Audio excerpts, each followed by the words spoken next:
This is the Bates Bobcast, our weekly podcast where we take a look at the week that was in Bates athletics. My name is Aaron Morse, and this week we're taking a look back at the State of Maine Indoor Championships for the track and field teams. Plus, the squash teams competed at the NESCAC Championships as they get ready for Team Nationals. That's coming up on the Bates Bobcast.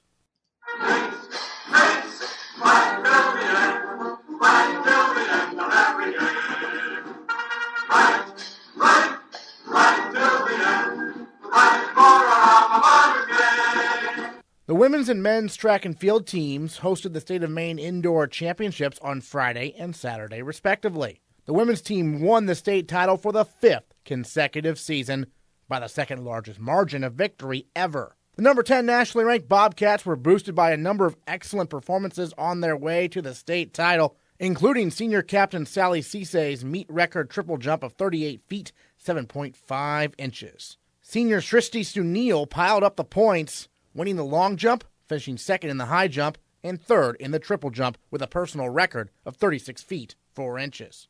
And she is our female Bobcat of the week. I think this year it was a lot more special because we've won it for the past 3 years now, and I think the whole team, especially seniors, did not want to lose it our senior year after winning it for the past 3 years. So we all knew we had that goal in our minds, and I think just having the team to support us there, and we knew we wanted it, so we all did really well and pushed ourselves to compete and win, yeah. First place in the long jump, which you've done before, but that event, you seem to shine here at this particular meet. What's so comfortable with the long jump for you? So usually for the state meet, I have high jump and long jump that go off at the same time, and I think it's just having those two events overlap. It's like I focus on some things in high jump, which helped me in long jump.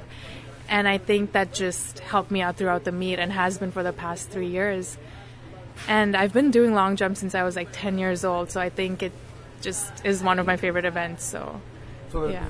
That and the high jump overlap, so how does that work for you competing-wise? Long jump starts at 6 and high jump starts at 6:30, so they happen at the same time. So I have to go back and forth. And sometimes if I have the momentum of clearing a height in high jump, it like transfers to long jump. I end up doing better. So that helps a lot sometimes, but at the end of it, I'm also exhausted, but it helps while I'm doing it. So, yeah. Great. Third of the triple jump, a new PR for you. Yeah. So that's an event obviously you've been working on. What was working so well? I actually haven't been practicing triple jump as much as I have been with long and high jump, but I don't know what happened because triple jump is the last event and it was after long and high jump, but something changed and I had that energy in me that translated into a PR, and I don't know how that happened, but it worked out well, yeah. Well, it's funny, third, but obviously Sally got first, and I know, I think the last time we talked, you mentioned you learned a lot from her in terms of the triple jump, right? Yeah, for sure. I think just watching her, and she's came in second outdoor, which was in nationals, which was amazing, and I think just like watching her practice and put in the effort kind of wants you to do better as well, and she's my roommate, so we sometimes just watch like jumping videos and like things we need to work on in practice.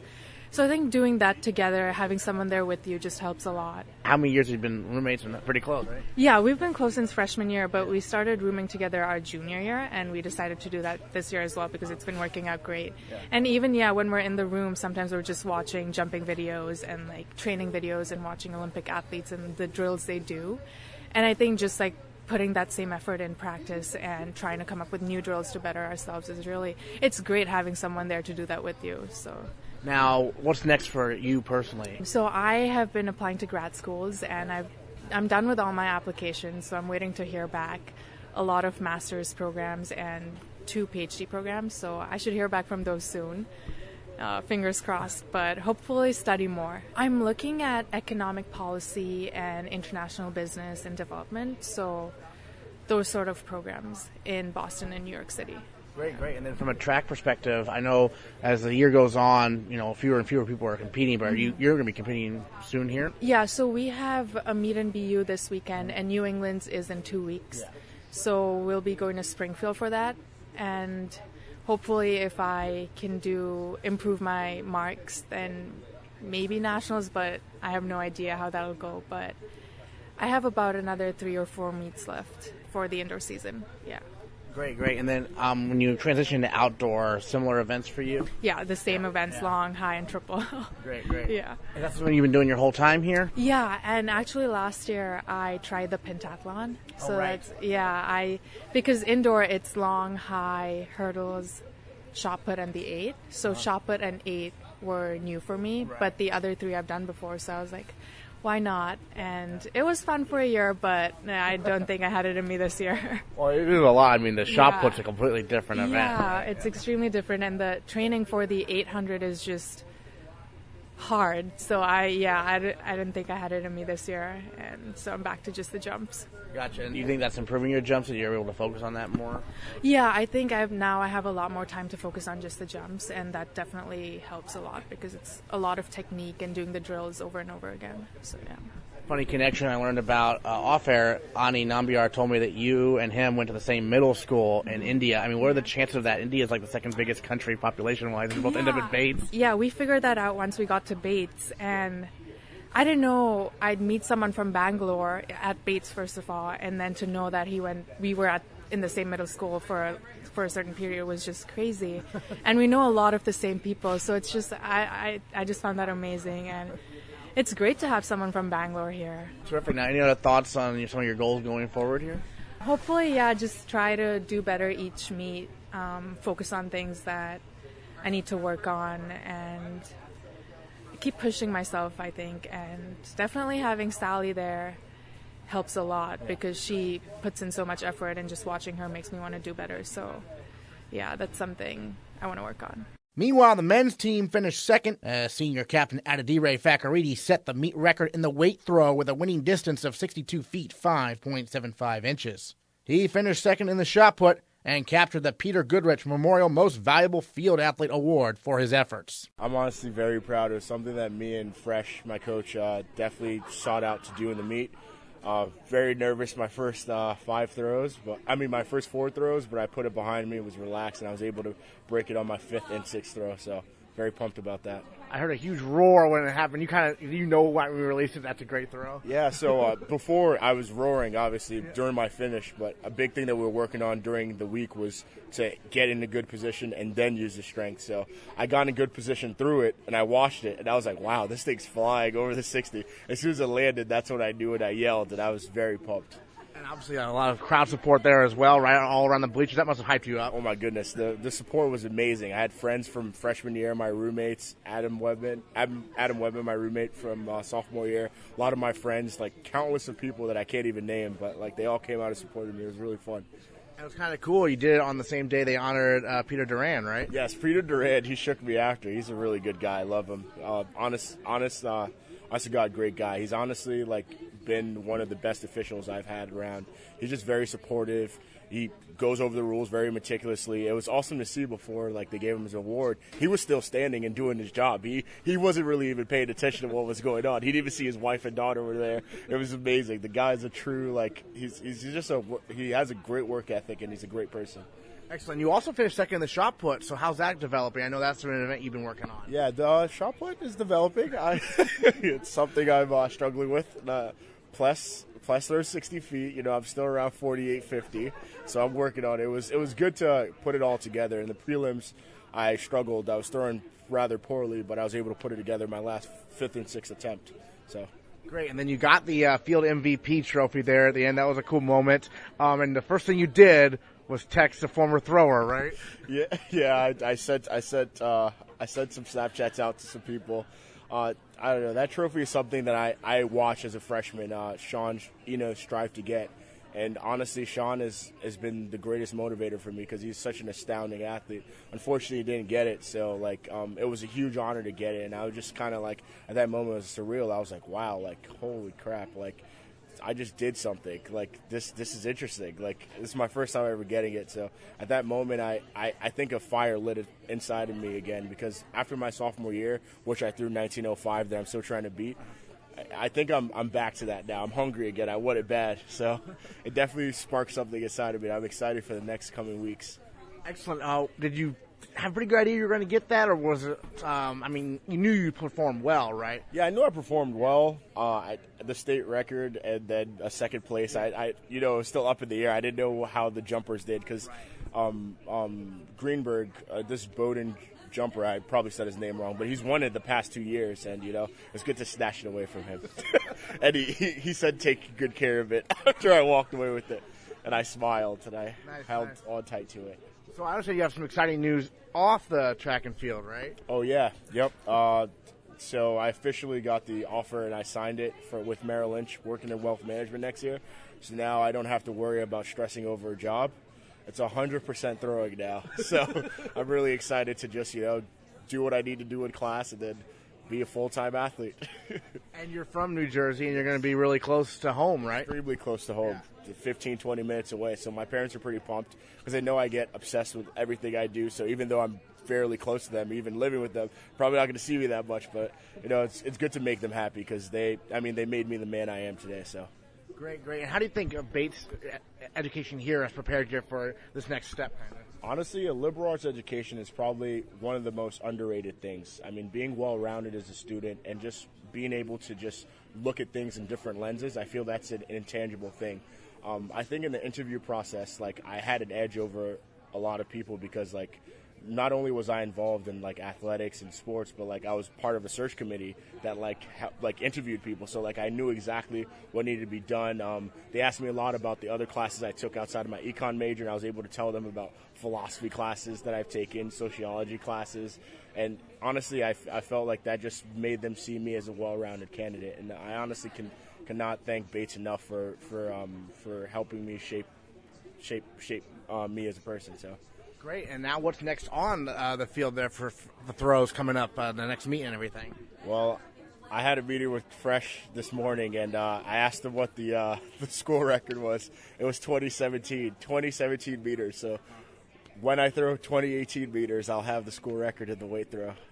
That's pretty close. Yeah, I'm getting pretty close. I'm itching up every week, about a meter and so away from it. That's 3 feet, but it's definitely doable. So you're going to go to the Valentine Invitational, or? Absolutely. This Valentine Invitational, I'm just going to be throwing weight, hoping to push the mark, trying to set that PR, finally throw farther than 1905 for my sophomore year. Excellent. Well, D-Ray, thanks so much for joining us here on the Bobcast. Appreciate it. Good to be here. Speaking of award winners, congrats to junior Kristina Alexova on being named the NESCAC Women's Squash Player of the Week. She went 4-0 at the NESCAC Championships over the weekend as the Bates women finished 5th. Meanwhile, the Bates men finished 2nd to number 1 nationally ranked and defending national champion Trinity for the 3rd straight year. In the semifinals against Williams, senior captain Ani Nambiar found himself down 2-0, and what happened next makes him our male Bobcat of the week. Walking into the game, actually, I thought that should have been a relatively straightforward game, and it did happen that way. I was up 10-7 in the first game and lost 5 consecutive points to lose that game, and then I was up 10-5 in the second game and lost 7 consecutive points to lose the next game. And the third game at 5-all, I tripped over my opponent's foot and rolled my ankle. I felt that I rolled my ankle that I'd already sprained last year pretty badly, and I was on the ground for about 10 minutes, and it felt really bad. I didn't think I would be able to continue. The trainer said that you should probably walk out and just get some treatment first. And then I walked out of court, and Coley tells me that we have 4 wins and your match would be the clincher, and it's really important right now. And I'm still trying to walk. I'm limping. It's there's a lot of pain there at the moment. And I walk up and down the court a couple of times, and I tell the trainer that I'd just come back at the end of the game, just come back for treatment later. I just need to at least try and finish the game. I'm not going to forfeit a game that's that important. Whatever happens. And I got back in court there, and it was more just I took a lot of time between points because I was grimacing the entire time. It was just probably a really bad sight to watch, but at least while I was doing it, it felt like there was a purpose behind that match, and I think that's what drove me to win that one. Was Coley being entirely truthful about the situation? So I knew that Omar's playing on the court right next to me, so he said that it would be the clincher, not the decider. Okay. And to me, it's and Omar's had some really important wins over the season, But you never know. Like, as a freshman, I wasn't entirely very dependable. So Omar's also a freshman, and he was too old, so that could have gone either way as well. And I could hear the cheers and the disappointment as well from the other court. So I knew that, like, my win would definitely win it for us, but I don't want to have to end up depending on someone else for this. And it worked. I had to change my strategy on how I was going to play the game, and luckily it worked. I don't know if it worked with a different player, but at least with this one it worked. What was the strategy you ended up utilizing to fight through the injury? So my normal game strategy is to just prolong the game for as long as possible until my opponents make errors. It lasts, most of my 5-gamers last considerably over an hour.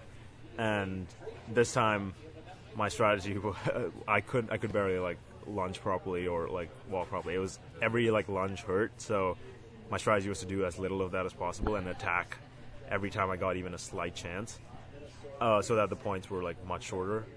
And they shortened considerably because we were playing really long points before that. And after that intermission where I went off court and came back, this change of strategy, I don't think he was completely ready for this change of strategy. And I'm pretty sure he must have had me being injured in the back of his mind, so he changed the strategy to work around me being injured. And it was a lot of mental chess going on at that point, and I think it worked out pretty well for me at the end. So those first 2 games, you had those big leads, and they slip away. What's going through your mind? It's awful to talk about because I've had this problem since freshman year, because I get to game point, and you play this game to get to game point. Yeah. And you need just one more point to win it. But it's the mental thing of just absolutely, you should continue playing the same. You should technically continue playing the same game. And I always try to change it and try to win on a flashier point. Yeah. And then it gets to 10-9, and you're like, oh, I should probably, like, be more careful and be more wary of what shots I'm going to hit. And that point could go either way. And unfortunately for me, it didn't go my way in both those games. But yeah, these are definitely lessons that I should have learned a couple years ago. But at least I won the game, so a win's a win. But hopefully the underclassmen don't make the same mistakes. Well, it's something conceptually you should do, but it's harder to actually do it, right? Right, because you get to 10, you have, like, a considerable lead at game point, and you're thinking, oh, wow, I just breezed through this game. I didn't really have to put in much effort. And then you lower your guard. But do you think for the opponent that, the opponent's probably thinking, there's only 1 point left for him to win, so I'm going to up my game. And it's just, that brings us to the same level at that point, or him slightly higher than I am. And I guess the pros or any, like, of the better players would never do that. And I guess I'm still in the learning process there. Do you almost prefer playing from behind sometimes then?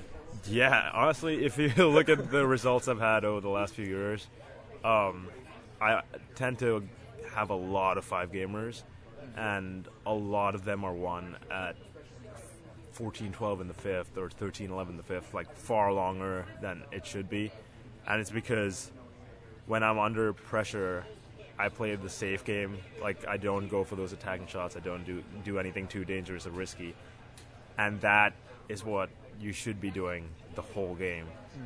But when I play that, my game improves considerably, and so I guess I do play my best squash when I'm under pressure or behind, I guess. And you guys ended up winning 6-3, so it wasn't the decider, but you definitely helped them get there. And, I mean, this is a 3rd straight year you guys have been second in the NESCAC, which hadn't been done before by Bates before that. So how proud are you of this, class's accomplishments and your teammates as well? It feels incredible, honestly, because before coming into Bates, before I came to Bates, it had never been done. And it's 3 years in a row now that I've been a part of the team that's done it. And the team's evolved. It's changed considerably. We lost Kolek, we lost Hatada, and we have gotten slightly weaker at the top. But it's the resilience that this team has to change. Like, we have made sacrifices over the season, and it's all paying off now. Right at the end, with NESCACs, our goal was to come second. And we knew it was going to be harder this year because we lost another great number 1. But it's just incredible to see the fight that these guys have. It shows you that, like, college squash is not just all about talent. It's about how much grit, how much determination you have, who wants it more, really. And you can see it in the players. There are some players on our team who really, really want to win. And that can take you to victories over players who are even better than you are, technically better, talented, but the hard work and determination always comes out on top. Right, they have those like numerical rankings on U.S. squash and stuff, but you guys probably try to ignore those as much as possible. Right? Yeah. So there are people who look at it all the time. Okay. So there are some, like as a freshman, I looked at before every match. I used to look at the rating. I used to try finding them on YouTube. I used to psych myself out before these matches, thinking, "Oh, he's rated that much higher than I am. Like, what's going on?" And some people don't grow out of it. And it's a good thing. Some people actually enjoy knowing that they're going to be the underdog and they're going to win. Right. For me, it's irrelevant now. You just play the opponent you're given. You play the first few points as if you'd play anyone else. You don't give them too much respect. And you notice the difference because when we play someone like Trinity, people have already have it in their head that these guys are so much better, and they change their game style. But you can actually hold on and hang in with these guys. If you just play the regular game, you don't show too much respect to your opponent by just like rolling over for him. And I think it's really important to, if these ratings are so important to you and psych yourself out, then you definitely shouldn't be looking at them. I was going to ask you about, when you play an opponent like Trinity, you got the day off. Probably a little bit of relief you don't have to go out there. Yeah, I mean, after that match against Williams, I don't even want to know what the Trinity player would have done to my ankles. I would have been on the ground, like rolling. I'd be coming back in a stretcher. It's just the team played great against Trinity. Trinity's number one in the country. They haven't lost this season. No one really expected us to win the match, but in matches like that, you're getting a chance to play someone who's so good that you can play the best squash you can with nothing to lose. And when there's no pressure, that's when players tend to play their best squash. You have the freedom to hit whatever you want because if you lose, you lose. Like, no one's expecting you to win anyway. And yeah, I got the day off, and it was like a relief. Yeah. But at the same time, while looking at it, I'm thinking, wow, I used to play against Hatada in practice, and he was better than pretty much anyone on that Trinity team. And as much as I used to get beat down by him every day at practice, I'm thinking if I can hold on even a little bit with him, I can definitely hang with these guys and at least rally with them. Maybe not win, but at least play a considerably long match with these guys. And I kind of missed it, even though I knew I was going to lose if I did play that match. Now, next up for you guys, you have Team Nationals coming up. Obviously, there's always a question, B flight or C flight. What's your evaluation of it right now? Have you looked very close to it? Yeah, so the new rating system, I don't do the math behind it. We have assistant coach Greg Bourne who does all of that. And he knows probably what we're going to be even before. We haven't talked to him yet. But right now, at least from our assessment, it looks like we might be in the C flight. We don't know yet, obviously, but it's possible. And it doesn't matter because we go in looking to win regardless. And at the end of the day, regardless of whichever team we play, all we want to do is win. And if it's the B flight, so be it.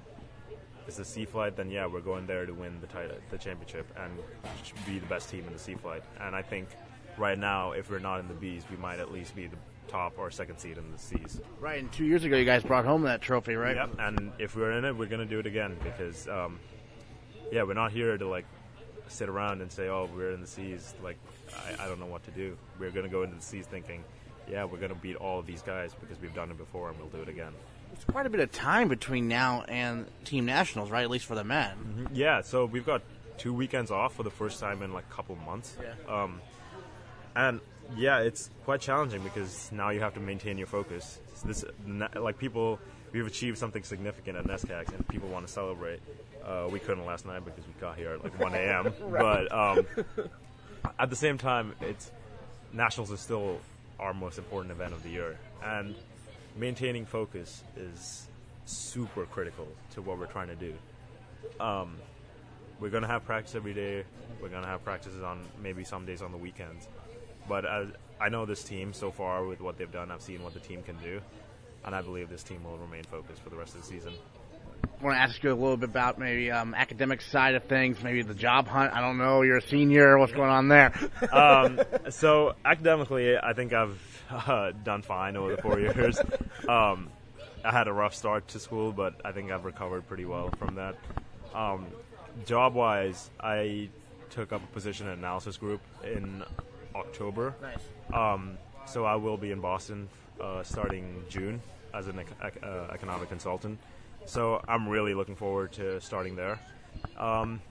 It feels like it doesn't feel great that everything's coming to an end, but at least I've got the next part of my life planned out for now.